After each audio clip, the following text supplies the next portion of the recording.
नमस्कार. मी अरविंद आठले. कालच्या भागामध्ये आपण रंगनाथ महाराजांची कथा ऐकली. ही रोमहर्षक अशी कथा आहे. रंगनाथ महाराज 2-2.5 वर्ष झाली तरी बोलत नव्हते. त्यामुळे मग आई त्यांना जालनामध्ये नूरशहा वल्ली अवलियाकडे घेऊन गेली. ते अत्यंत खोडकर होते रंगनाथ महाराज लहानपणी. गावचं देशमुख होतं. देशमुख पण होतं. आणि त्यांना कसे ते काही वेड्यासारखे वागत असतात, त्यामुळे रोग त्यांना वेळारंग्या असं म्हणून ओळखायला लागले. आणि व्रतबंध झाल्यानंतर उलट्या परिणाम आणखीन जास्ती ते स्वैर झाले. आई वडिलांचे त्यानंतर निधन झालं. खूप त्यांची हालापेष्ट झाली. वयाच्या 9व्या वर्षी त्यांनी घराचा त्याग केला आणि 12व्या वर्षी ते परत आले. त्यानंतर पुढे पैठण येथे सहजानंद यांची त्यांना दीक्षा मिळाली. आणि मग आत्मानंद सरस्वती असं नावाभिधान त्यांचं झालं. भ्रमंती सुरू झाली. ब्रह्मानंद सरस्वतींकडे राहिले पिंपरी येथे. तिथे संन्यास दीक्षा झाली. योगबलाने ते मृत्यू टाळत असत त्यांचे गुरु जे ब्रह्मानंद सरस्वती. पण त्यांना एकदा रंगनाथ महाराज म्हणाले की चोरी किती वेळा कराल. त्यांच्या लक्षात आलं की काय झालंय, म्हणजे शिष्य काय तयारीचा होता. त्यानंतर मग ब्रह्मानंदाने समाधी घेतली आणि मग हे जालना जिल्ह्यातल्या वरुड या गावी आले. अवधूत अवस्था त्यांना प्राप्त झाली. भ्रमण सुरू झालं. गोविंद गोविंद म्हणत असत. आजूबाजूला कुत्रे जमत असत. त्यांच्या भजन दोहे असं म्हणत असत. देवी गणपती शंकर आणि दत्तगुरु यांच्या अनेक मूर्ती त्यांनी अनेक ठिकाणी स्थापन केल्या. आता या महापुरुषाचं पुढे काय झालं हे आज आपण पाहणार आहोत. मी मिलिंदरावला विनंती करतो की त्यांनी आपला रोमहर्षक असा कथाकथनाचा भाग सुरू करावा. सर्वांना माझा नमस्कार. काका, तुम्हालाही माझा नमस्कार. आणि समर्थ सद्गुरू श्री गजानन महाराजांच्या चरणी साष्टांग प्रणिपात करून आजच्या कथनाला सुरुवात करूया. रंगनाथ महाराजांचं चरित्र आपण पाहतोय. तर पद्मपुराणामध्ये जी साधूची लक्षणं सांगितलेली आहेत, त्या साधूच्या संपूर्ण लक्षणांना योग्य उतरणारे किंवा अतिशय चपखल ज्यांचं अवतार कार्य आहे किंवा जीवित कार्य, आपण आता अवतार कार्य नको म्हणूया, जीवित कार्य होते. तर हे जीवित कार्य ज्यांचं त्या सगळ्या लक्षणांशी चपखलपणे जुळतं, तसे हे रंगनाथ महाराज होते. अवतारी पुरुष होतेच होते, त्याबद्दल प्रश्नच नाही. आणि मग काय झालं की त्यांच्या संपर्कात आलेली माणसं सदानकदा दिव्यत्वाची अनुभूती घेत असत. आणि मग आपल्या अवतार कार्याच्या एकंदर 67 वर्षांमध्ये ते मराठवाडा आणि विदर्भाच्या बऱ्याच भागात फिरले व जनकल्याणाच्या दृष्टीने त्यांनी धर्माचा मूलभूत सिद्धांत काय आहे तो लोकांना सांगितला आणि धर्मजागृतीवर त्यांचा अतिशय कटाक्ष होता. या कार्यात त्यांना त्यांचे पट्ट शिष्य रंगनाथ स्वामींचे सदानंद महाराजांनी फार मौलिक साथ दिली. तो गुरुसेवेचा कार्यभाग आहे असं जाणून त्यांनी आपल्या गुरुबरोबर धर्मजागृतीचं कार्य केलं. त्या कार्यात स्वतःला गुरुंबरोबर झोकून दिलेलं होतं. आपल्या गुरूंच्या प्रती सदानंद महाराजांची इतकी काही श्रद्धा होती की त्याला तोड नाही. इतकं त्यांच्या मनामध्ये गुरु ह्याबद्दल ममत्व भाव होता, भक्ती होती, शुद्ध भाव होता. आपल्या गुरूंचा सदैव जय जयकार व्हावा, त्यांची कीर्ती ध्वजा जगतामध्ये फडकावी, अशाच स्वरूपाच्या इच्छा या त्यांच्या शिष्यामध्ये म्हणजे सदानंद महाराजांमध्ये नेहमीच असायची. गुरु समवेत जनमानसांची सेवा कशी करावी ह्याचं अतिशय उत्तम उदाहरण म्हणजे हे सदानंद महाराज.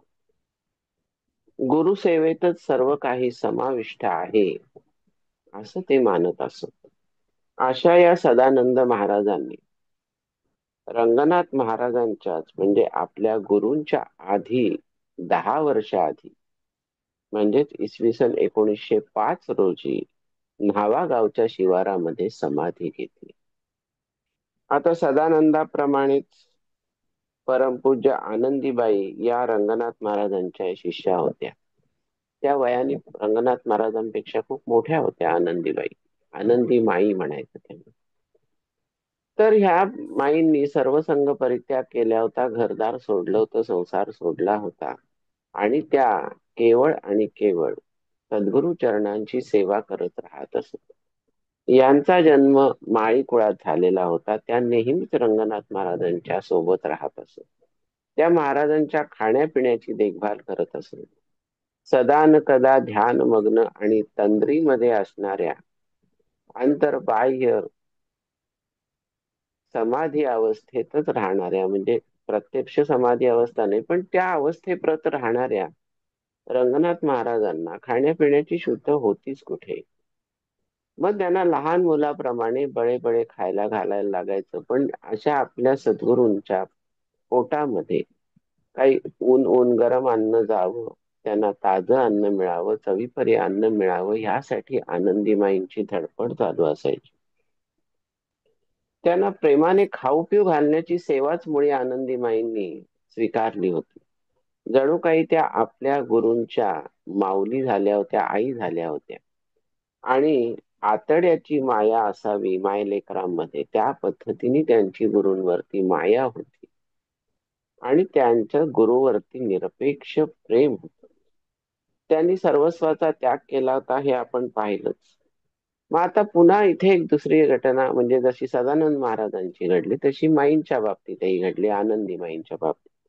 की गुरुसेवेत असतानाच माईंनी इसवी सन 1811 मध्ये देह सोडला, म्हणजे आपल्या गुरूंच्या आधी 3 वर्ष. आणि त्यांना दत्त मंदिराच्या मागील बाजूस रंगनाथ महाराजांनी स्वतः समाधी दिली. त्या समाधी सोहळ्यामध्ये स्वतः रंगनाथ महाराजांनी नगारा वाजवण्याचं काम केलं आणि गुरूंच्या उपस्थितीत शिष्यांनी समाधी घ्यावी ह्यासारखं दुसरं भाग्य नाही शिष्यांचं, की प्रत्यक्ष साक्षात गुरु आपल्याला समाधी देतोय. आपल्या मृतदेहाची जी काही पुढे विल्हेवाट लावायची त्याच्यामध्ये गुरुचा सहभाग अतिशय मोलाचा आहे. शिष्याप्रती गुरुची ही जी सगळी प्रेम ममत्व माया जी आहे ते गुरु पूर्णांशाने त्या शिष्यावरती कृपा करून त्याला ते प्रदान करतायत. आणि शिष्य किती तयारीचे. सदानंद महाराज आणि आनंदीमाई या दोघांचं उदाहरण. गुरूंच्या आधी समाधीस्थ होण्याचं भाग्य त्यांना लाभलं, गुरूंच्या हस्ते समाधी मिळण्याचं भाग्य त्यांना लाभलं. आणि हे अशीच घटना आपण गजानन महाराजांच्या संपूर्ण अवतार कार्यात भास्कर पाटलाच्या बाबतीत बघितलेली आहे. भास्कर पाटलांना महाराजांनी वैकुंठ लोकाचा पाहुणा करून टाकला आणि भास्कर पाटलांच्या या पितृलोकाशी काही संबंध राहिला नाही. भास्कर पाटलांना महाराजांनी मोक्षमुक्तीचं द्वार उघडून दिलं, मृत्यू आणि जन्माच्या चक्रातनं कायमचं सोडवलं. म्हणजेच इथे सद्गुरूंनी आपल्या शिष्याला त्यावेळेला समाधी दिली. तोच प्रकार इथे रंगनाथ महाराजांच्या चरित्रामध्ये घडलेला आहे. आनंदी माई आणि सदानंद महाराजांना त्यांनी समाधी दिली. आता रंगनाथ महाराज हे कसे होते? ते परमहंस या अवस्थेप्रत पोचलेले संत होते. परमहंस ही एक उच्च कोटीची अवस्था आहे. परमहंस म्हणजे शांत, अविचल वृत्ती. परमहंस या शब्दाचा अर्थच मिळतो आहे. परमहंस म्हणजे निर्विकार, निर्लेप, अलिप्त, पूर्णपणे मुक्त, अशीही परमहंस पदाची व्याख्या करता येईल. आणि हा अशा सगळ्या गुणांनी युक्त जो आत्मा आहे, त्या देहाची खोळ धारण करून त्याच्यात वसलेला तो परमहंस पदाला पोचले. मग परमहंसांच्या पाशी कोणतीही सांप्रदायिक चिन्ह आपल्याला कधीच आढळत नाही. आता परमहंस परिव्राजकाचार्य वासुदेवानंद सरस्वती स्वामी महाराजांनी, थोरले स्वामी महाराजांनी कोणता संप्रदाय निर्माण केला, त्यांनी स्वतःच्या नावाने कोणता संप्रदाय निर्माण केल्याचं कुठेही ऐकिवात नाही, किंवा तो तसा संप्रदाय नाही. पण ते दत्त संप्रदायाच पुरस्कृत करत असत प्रत्येकाला. आणि त्याचीच महती सांगत असत. पण त्यांनी स्वतःचा कोणताही संप्रदाय स्थापन केलेला नाही. तीच गोष्ट रामकृष्ण परमहंसांच्या बाबतीत आपल्याला दिसून येते. रामकृष्ण परमहंस स्वतः देहात असेपर्यंत त्यांनी कोणताही आपला संप्रदाय निर्माण केलेला नाही. त्यांच्या समाधीनंतर रामकृष्ण मिशन अस्तित्वात आलं.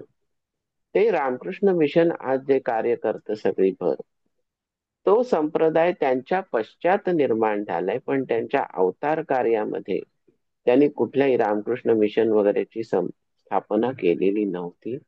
परमहंस या सर्वांपासून अलिप्त असतात. त्यांना ह्याच्यामध्ये काहीही रस नसतो. त्यांचं चरित्र, त्यांचं अवतार कार्य हाच मुळी एक संप्रदाया स्वरूपच असतो. म्हणून तर लोक त्यांना मानतात ना. आज मग रामकृष्ण परमहंसांच्या अनेक कथा, रंजक कथा प्रसिद्ध आहेत. वासुदेवानंद सरस्वती टेंबे स्वामींच्या कथा प्रसिद्ध आहेत. टेंबे स्वामींचं अफाट साहित्य प्रसिद्ध आहे. मग टेंबे स्वामींचा संप्रदाय म्हणायचा तर टेंबे स्वामी स्वतः आणि त्यांनी त्यांच्या अवतार कार्यामध्ये केलेले अनंत चमत्कार आणि त्यांनी लोकांना जे भक्ती मार्गाला वळवलं ते, हे जर जमेस धरलं आणि त्यांची जी ग्रंथसंपदा आहे ती जमेस धरली, तर हे तिन्ही मिळून त्यांचा वैयक्तिक तो संप्रदाय आपल्याला म्हणता येईल. पण त्यांनी असा कुठलाही संस्थेच्या रूपाने तो संप्रदाय लोकांसमोर ठेवलेला नाही. आणि मुळातच या सगळ्या गोष्टींचा या मंडळींना तिटकारा असतो, कारण त्याच्यामध्ये काही तथ्य नाही हे त्यांना पूर्णपणे माहिती असतं. आणि हे परमहंस पद हे कोणत्या वर्गीकरणामध्ये, कुठल्या वर्गवारीमध्ये येतं, तर हे चतुर्थाश्रम जे स्वीकारतात, संन्यास धर्म, त्यामध्ये या परमहंस पदाची वर्गवारी येते. पण असंही काही नसतं. आता रामकृष्ण परमहंस ज्यांना आपण म्हणतो, त्यांनी तर काही संन्यास स्वीकारलेला नव्हता, पण वृत्ती इतकी काही संन्यस्त होती की प्रत्यक्ष संन्यास दीक्षा आणि तो सोहळा करणं आणि नाव बदलणं हे असे काही त्यांना करावं लागलंच नाही किंवा त्याचा आधार घ्यावा लागला नाही. जो स्वयमेव ब्रह्मच होता ना, त्याच्यासाठी हे संन्यास वगैरे ही कौतुक त्याला वाटलं तर तो करत असे. मग रामकृष्ण परमहंसांनी संन्यास घेतलेला नव्हता, पण वासुदेवानंद सरस्वती टेंबे स्वामी महाराजांनी मात्र संन्यास धर्माची दीक्षा घेतलेली होती. मग हे जे अपवाद आपण म्हणतो रामकृष्ण परमहंसांचा किंवा आणखीन काही परमहंस या पदाला पोचलेल्या व्यक्तींचा, तर त्याच्यामध्ये चतुर्थाश्रमामध्ये कुटीचर ही पहिली एक वर्गीकरण आहे. त्याच्यानंतर आहे बहुदक किंवा बहुरुदक असंही म्हटलं जातं. त्याच्यानंतर तिसरी वर्गवारी आहे हंस आणि चौथा प्रकार आहे तो परमहंस. म्हणजे कुटीचर, बहुदक, हंस या 3 पायऱ्या ओलांडल्यानंतरच परमहंस पद त्या संन्याशाला प्राप्त होतं. आणि ह्या अवस्था आहेत हे लक्षात घ्या. हे कुठलेही सर्टिफाईड असं काही पद नाहीये. या अवस्था आहेत. त्या अवस्था म्हणजे ही परमहंस पद हे अति उच्च कोटीतली अवस्था आहे त्या संन्यास धर्मात प्रवेश केल्यानंतरची. आणि ही सर्वोच्च अवस्था असल्या कारणाने अति सर्वोच्च अवस्था असंही आपण त्याला म्हणू शकतो. या कारणाने आपल्या असं लक्षात येतं की ही अवस्था अतिशय दुर्मिळ अवस्था आहे. हाताच्या बोटावर मोजणे इतकेही व्यक्ती ह्या अवस्थेप्रत पोचलेल्या आपल्याला दिसत नाहीत, कारण त्याच्यासाठी काही वेगळंच रसायन त्या व्यक्तीच्या ठायी लागतं. आणि मुळातच आधी जे परमतत्व आहे, जो परमात्मा आहे, जो ईश्वर आहे, त्यांनी त्या व्यक्तींना परमहंस पदासाठी अवतार कार्यात पाठवावं लागतं. अवतार खूप असतात, पण प्रत्येक अवतार हा परमहंस पदाला पोचलेला नसतो. गजानन महाराज परमहंस होते. स्वामी समर्थ परमहंस पदाला, म्हणजे अगदी आपण म्हणू ना, स्वामींना परमहंस पद लावलं तर परमहंस पदाचीच फार मोठी महती निर्माण होते स्वामींच्या सहवासाने. आणि स्वामी परमहंस पदाच्याही परच्या उच्च कोटीला पोचलेले होते. मग परमहंस पद हे गजानन महाराजांकडे होतं, वासुदेवानंद सरस्वतींकडे होतं. पद म्हणजे अवस्था होती, रामकृष्ण परमहंसांकडे होती आणि आणखीनही काही संतांकडे होती. पण या सगळ्या संतांनी कधीही कोणालाही सांगितलं नाही, अरे आम्ही परमहंस आहोत बरं का. कधीच नाही. ही अवस्था जाणणारे जे समर्थ शिष्य होते किंवा जाणकार मंडळी होती अध्यात्माच्या क्षेत्रातली, त्यांनी ती अवस्था जाणलेली असल्या कारणाने परमहंस म्हणजे नेमकं काय हे या व्यक्तींना माहिती होतं.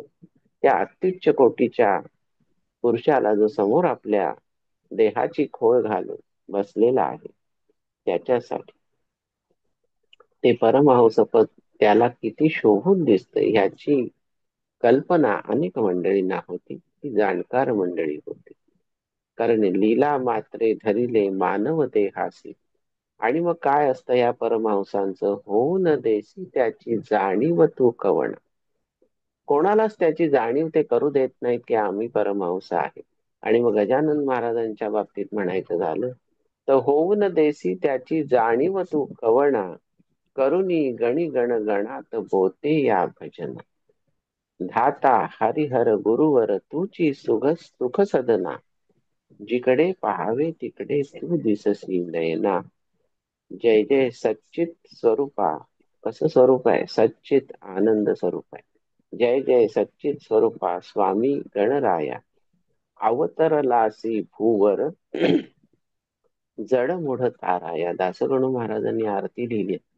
मग त्या आरतीमध्ये फक्त ही काय गजानन महाराजांचीच आरती आहे का?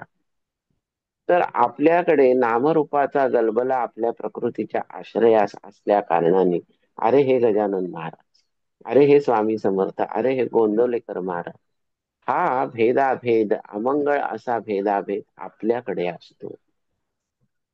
सद्गुरु तत्वामध्ये किंवा गुरुतत्वामध्ये हा भेदच नसतो. म्हणून आपण म्हणतो की गजानन महाराजांची ही आरती आहे. पण हीच आरती सगळ्या गुरुतत्वाला लागू पडते. प्रत्येकाचा मंत्र वेगळा असेल. ब्रह्मचैतन्य गोंदवलेकर महाराजांचा श्रीराम जयराम जय जयराम मंत्र असेल. गजानन महाराजांचा गण गण गणात बोते हा मंत्र असेल. वासुदेवानंद सरस्वती स्वामी महाराजांनी दत्तमाला मंत्र दिलेला असेल. रामकृष्ण परमहंसांनी महाकालीचा मंत्र दिलेला असेल. पण तरी सुद्धा या सगळ्यांचं हे मंत्र देणं किंवा एकंदरीत प्रबोधन करणं ह्याच्यात आपण फरक करतो. वास्तवात या सगळ्यामधली जी थीम आहे, म्हणजे जी संहिता आहे या सगळ्यामधली, ती एकच आहे. त्याच्यामध्ये काहीही बदल नाही. आपल्याकडे नामरूप प्रकृतीचा गलबला असतो, नामरूपाचा गलबला. म्हणून प्रकृतीच्या आश्रयास आपण असल्या कारणाने आपल्याला हा फरक करावासा वाटतो किंवा आपण तो करतोही फरक तसा. मग आता हे असे परमहंस पदाला पोचलेले महात्मे सापडणं अतिशय दुर्लभ असतं. रंगनाथ महाराज त्यातलेही एक परमहंस पदाला पोचलेले संत होते. आणि मग त्यांची ज्यांच्यावरती कृपा झाली, आता दोन शिष्यांची उदाहरणं आपण बघितली, सदानंद स्वामी आणि आनंदी माई. ही तर ठळक उदाहरण आहेत. ते अंतरंग शिष्य होतेच त्यांचे. पण त्याही पलीकडे जाऊन त्यांनी ज्यांना संन्यास दीक्षा दिली किंवा मंत्र दीक्षा दिली, अशा अनेकांना, अनेकांच्या भाग्यामध्ये हा परमहंस पदाला पोचलेल्या साधूच्या आगमनाचा, साधूची पावलं त्यांच्या आयुष्यामध्ये स्थिरावण्याचं भाग्य होतं. आणि म्हणूनच ती मंडळी त्या त्या वेळेला त्या त्या संतांच्या चरणापाशी लीन झालेली होती. मग रंगनाथ महाराजांनी त्यांच्या आयुष्यामध्ये, संपूर्ण अवतार कार्यामध्ये समाजाला सहजरित्या पचेल, रुचेल, समजेल अशी सोपी शिकवण दिलेली आहे. काय ती शिकवण आहे? तर ही सगळी संसारी माणसांना दिलेली शिकवण आहे, एवढं लक्षात घ्या. ही संन्यास धर्मी या माणसाला दिलेली शिकवण नाहीये, साधू वैराग्यानं दिलेली शिकवण नाहीये. ही संसारी माणसाला शिकवण दिलेली आहे. कारण प्रत्येक संत पुरुषाला हे माहित होतं की आपल्यापाशी संसारी माणसं जास्तीत जास्त येणार आहे. ती तापानी तापलेली आहेत. नशिबानी काही यांनी नशिबाच्या काही फेऱ्यामुळे पोळलेली आहेत, कर्माच्या कचाट्यामध्ये सापडलेली आहेत. अशीच माणसं आपल्याकडे येणार आहेत. त्यांना उतरायचंय, त्यांना चार समजुतीच्या गोष्टी सांगायचे, त्यांना पचेल रुचेल असं अध्यात्म सोपं करून सांगायचंय. मग त्यांनी काय सांगितलं की ते म्हणायचे, वासनेला वांती एवढी म्हणजेच उलटी किंवा ओकारी एवढीच किंमत द्यावी. नुसतं शास्त्र सांगणाऱ्याचं तोंडही कधी पाहू नये. म्हणजेच कोरडा वेदांत जो सतत सांगत असतो त्याचं तोंडही कधी पाहू नये. याचं कारणच असं आहे की रंगनाथ महाराज नेहमी म्हणायचे, अहो नुसतं शास्त्र सांगणं, कोरडा वेदांत सांगणं फार सोपं आहे, पण त्या पद्धतीने आचरण करणं महाकर्म कठीण आहे. मग इथे होतं काय? आणि हे अनंत काळापासून आपल्याला दिसून येतं की लोका सांगे ब्रह्मज्ञान आणि स्वतः कोरडे पाषाण अशी अनेकांची गत असते, अवस्था असते.